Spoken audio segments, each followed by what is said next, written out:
And now, it's time for another Dice Tower review with Tom Vasel. Hey folks, I'm Tom Vasel, and today we're taking a look at Muse Awakenings. Now, I actually have the original copy of Muse, and this is Muse Awakenings, is essentially just a redoing of the original game. Not redoing, it's the exact same game, just different stuff. It's a standalone expansion. If you already know Muse, then that's all you need to know. You can skip the components part here, and you're done. If you've never played Muse before, that's fine. Let me explain how it plays, and then we'll go from there.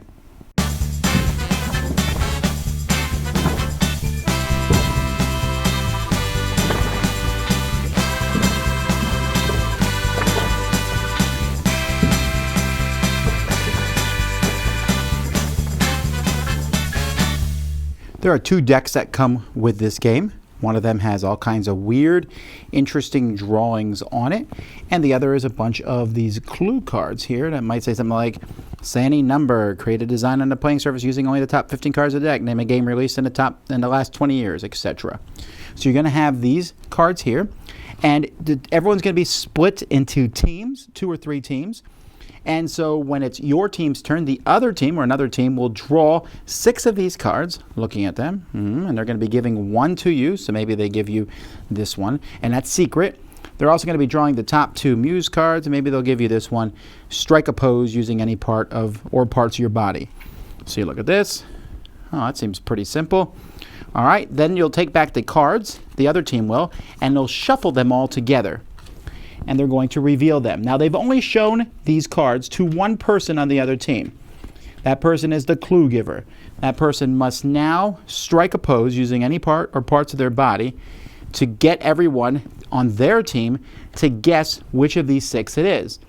Now, example, in this one, it might be pretty easy to do that. But let's say I have picked one of these cards, and my clue was name an Olympic event. So I might pick the discus. Which card is the discus?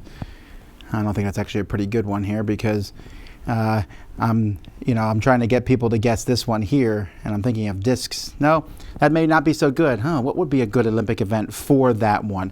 And so maybe I might do the hurdles or something. I definitely wouldn't do diving, and it would be pretty obvious. And as a team, you wouldn't give someone name an Olympic event and that card because it would probably be too easy.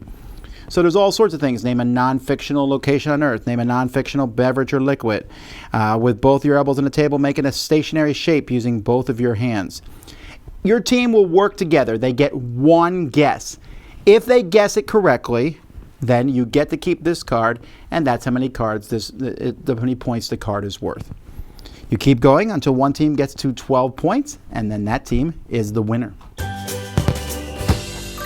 So the game comes with a lot of cards, and this is really the fun of the game. They're whimsical cards that, they look similar to cards from other games like Dixit and Mysterium. And so the cards are good quality. The art is fantastic. And of course, as with these games, you can, mix and match. I guess you could use, that's kind of a weird one. What's that guy doing? He's in a pea pod. So this kind of just gives you an idea of these strange and interesting pictures that are in the game. And then there is a lot of these clue cards here, like use a finger to draw a shape in the air, name a non-fictional vehicle or mode of transportation, name a non-fictional person, dead or alive, draw a shape on the table using only your elbow, which was harder, but you can see that one's worth more points. The quality of these cards is good. Now, if I bring in the original Muse, the clue cards in the new one are the exact same number. The picture cards, but the clue cards for the new one, there's several more of them than in the original game, which is really cool because that gives more variety. So if you're going to get one, this would be the one to get. Of course, you can easily combine them. You can see they look pretty much exactly the same. So now you have a huge deck if you're combining both the sets. Muse is a really fun party game punctuated by some really funny laughter depending on the clues, and also punctuated by the occasional argument like, I can't believe you said that movie when this movie would so obviously have pointed out that card. Mixing the two Muses together is great. It is. There's so much variety now between the games. But what makes Muse a great game, whether you get just this one or mix them together, you don't need to mix them together. It's still a lot of fun just by itself. The artwork is phenomenal. The game itself is cool, but it's like a team-based game. You can pick a different clue giver each time for the team. You could use the same one. If someone's shy, they don't have to. They can just play and help with the guessing. But you'll find everyone gets into it, and the game doesn't really make you do that many embarrassing things. Drawing something with your elbow, that's not that embarrassing. But half the game is the team giving you the card and the clue because they're trying to give you something that's almost impossible to do. Or maybe something that's even trickery to do.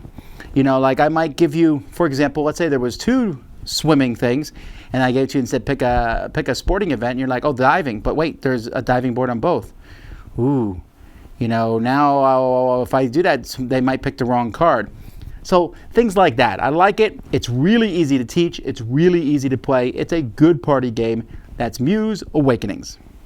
Dice Tower Judgment approved.